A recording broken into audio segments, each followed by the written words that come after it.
Beloved souls and beautiful friends of earth, I am Jesus. I come once again to speak to you as I promised.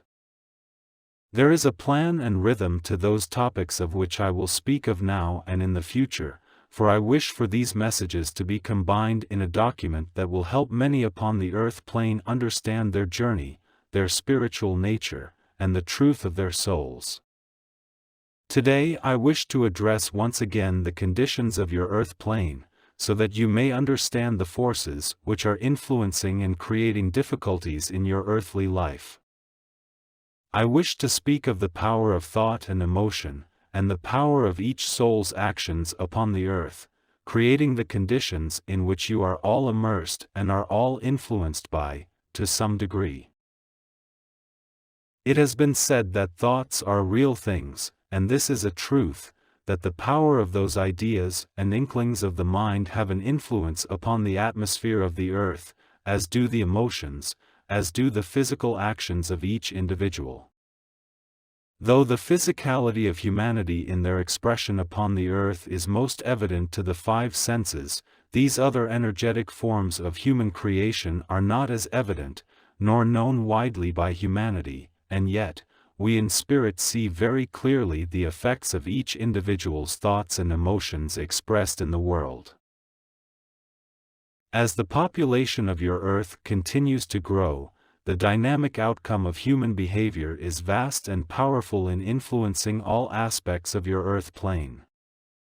For each negative thought, each unloving thought, there is a responding energetic outcome or creation that comes forth from the human mind.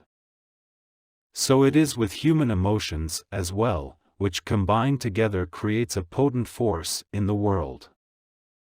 These conditions of thought and feeling coalesce into waves of energy that through the law of attraction, joins other such waves of energy, creating a stream of energetic conditions which when powerful enough can encircle your world. These conditions brought about by humanity are long-lasting in their existence around your planet, creating what we call the darkness of your world, for often these thoughts and expressions are dark. I am not so much referring to what comes and is uttered through your lips, but those feelings and thoughts that are within each individual often hidden away, but are the true expression of that individual. Many fears and judgments, feelings of anger, grief, loss, and confusion come together with each individual's collective expression. Even the attitudes of a particular culture or country add to this condition of the world. These energies are active indeed, for each individual soul does not understand or comprehend the power of their own thoughts and actions in the world. Even those who are said to be passive are not, within their minds. Each becoming a great generator of conditions that add to the atmosphere of your world. As these conditions or energies move about in your world, and as I have said, collect together, they coalesce into a powerful energy, a thought condition which influences many upon your world, thereby reinforcing and adding to each individual's spiritual condition and thought processes. So these things are fed, and the circle is complete, negativity breeding upon negativity within your world creating dreadful conditions, reinforcing error and a lack of love, feelings that are of a negative sort, thoughts that reflect more of the baser conditions of humanity, intentions that are more of the mind than the soul. Yet God's love cares for each individual upon this world, continues to pour upon your world, and continues to counteract the darkness to some degree. We from the celestial heavens also do our part in helping to neutralize these conditions of the world. If there is a glimmer of light coming from the thoughts and desires of the individual in your world, then we are there to help reinforce, to help feed this light with our love, our influence, and our thoughts, which are pure and of light. There are many spirits who are engaged in this work to help neutralize the disharmonious and negative conditions of your world. It is a tremendous task, for these conditions, as I have said, have been, and are being reinforced continually, so we work continuously to help humanity overcome its own weakness, its own dark and often hidden conditions. Conditions that are readily seen by those with the perceptions and soul awakening that allows such perceptions to be active, so that these conditions of the world are very easily seen and experienced by us who are of the higher spiritual condition and soulful awakening. It is understandable why most of humanity is asleep, for if you could see what we could see, then it would be horrific and difficult for you to walk the earth. Yet it is the very lack of awareness and understanding within humanity as a whole, that these conditions continue to be perpetuated in the world. Thus, it is our desire, as it is God's desire, to awaken humanity so that they may be empowered to change within themselves and support one another in this change and the cleansing of the world of such conditions of darkness. Though few are awakened, yet many aspire to be awakened, but most often the understanding of awakefulness within those who are spiritually inclined seek to awaken the mind, to infill the mind with many ideas and thoughts that are a part of a continuation of distorted ideas and understandings of true spirituality, and of truth itself. For those of you who have been drawn to the truth of God's love, to receive it, to enact it in your lives, the veil of the human deceit and inability to see truth is being gradually lifted from you.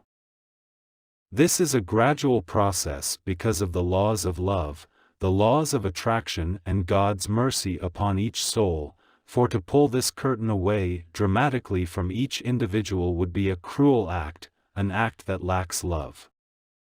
It is best that you see your lives as you wish to see them, but also to nurture the road towards truth, and gradually, your perceptions and your thoughts change as a result of the influence of your soul awakening. Your desires, those things which you are drawn to, your life as it is enacted day to day, change as a result of this influence of the soul. Yet you struggle, as do all peoples of the earth, with the human condition, with these energies and manifestations of each individual engaged in life upon your earth. Because of vast ignorance and lack of understanding, of spiritual maturity, of loving intentions, so much within your earth is distorted and dark. Yet we continue, as do you, in your efforts to awaken and to change your own personal condition and life circumstance, and to help your brothers and sisters to do the same, to be those examples of love, to be a light in the world. Because your desires are such, you draw the angels to you, you draw the bright spirits, you draw around you a light, a touch from God so deep and powerful. Each individual has the opportunity and possibility of doing so, provided they seek for truth, recognize truth, and absorb and express truth in their lives. Our great challenge at this time is to share these truths with humanity in a way that humanity may accept and act upon what is given. Yet within the souls of every individual, there is a part of them that recognizes that it is drawn to truth. As we have spoken of before, the power of the mind is great and restricts this access to truth in many ways. The biases of the mind, the fears of the mind and the judgments of the mind, often stand in the way of the soul and its yearnings for God. These things are reinforced over and over again by the patterns of thought, patterns of behavior, and patterns of expression in this world.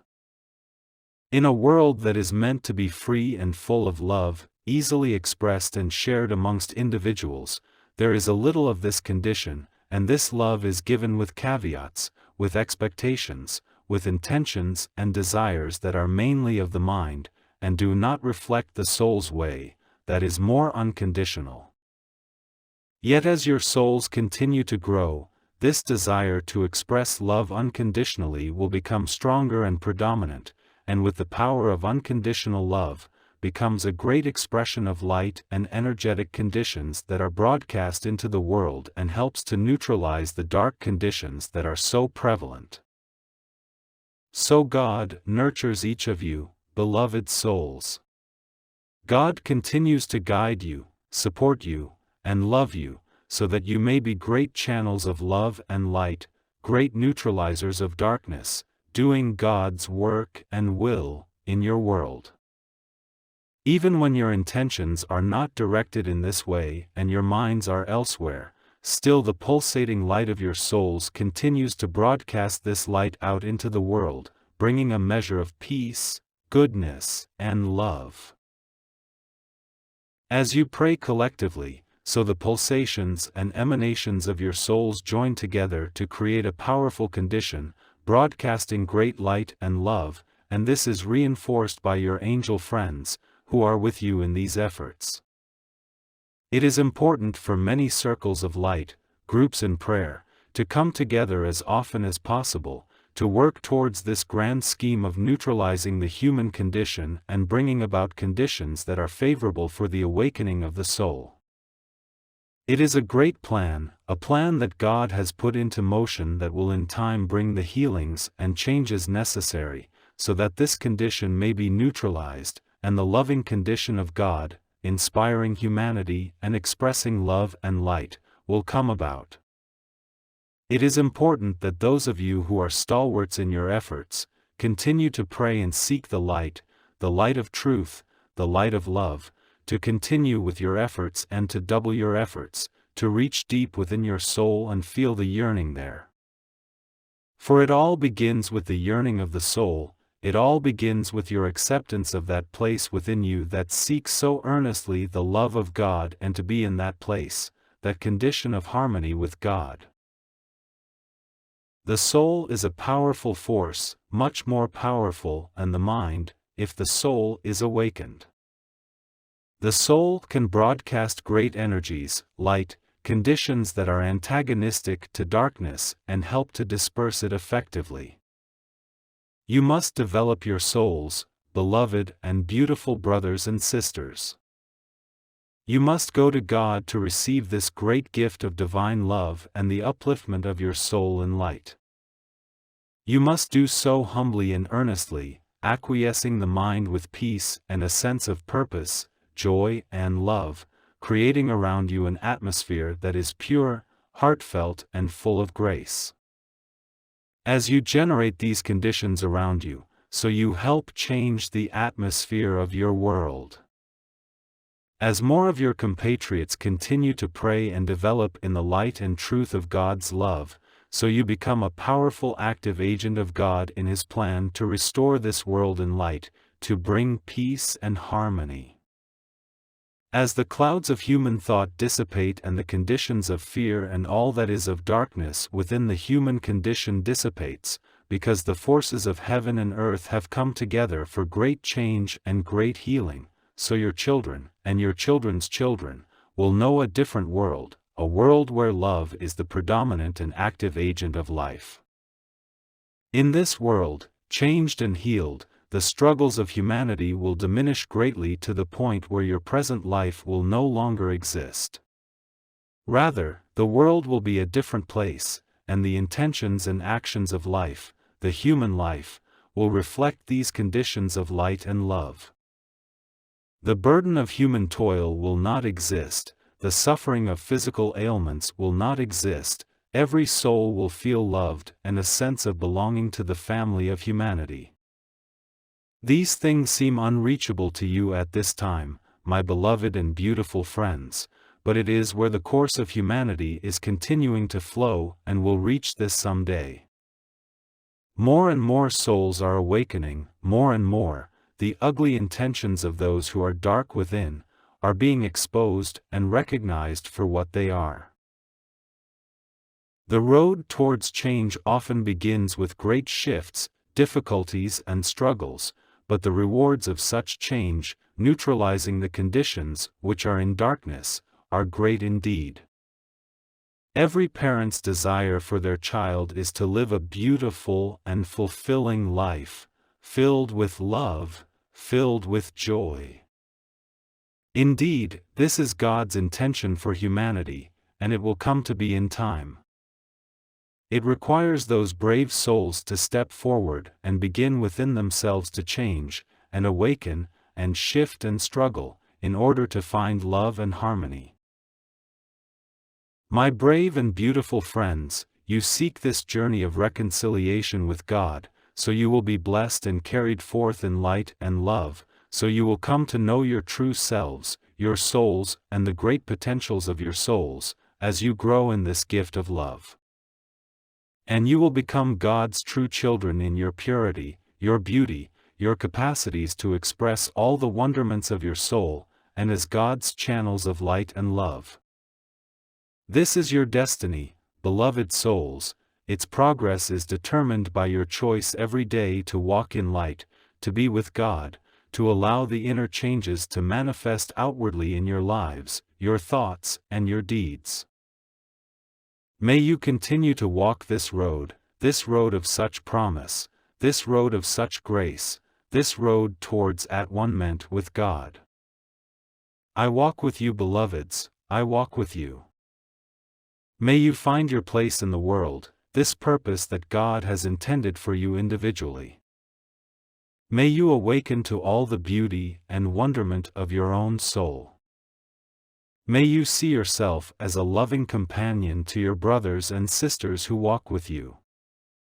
May you express yourself as a true child of God, a loving example of a soul awakened. These things are possible, beloved souls, as you continue to dispel the darkness within and around you, so these things come to be. May God bless you, beloved souls. I am your friend, your brother, and your teacher.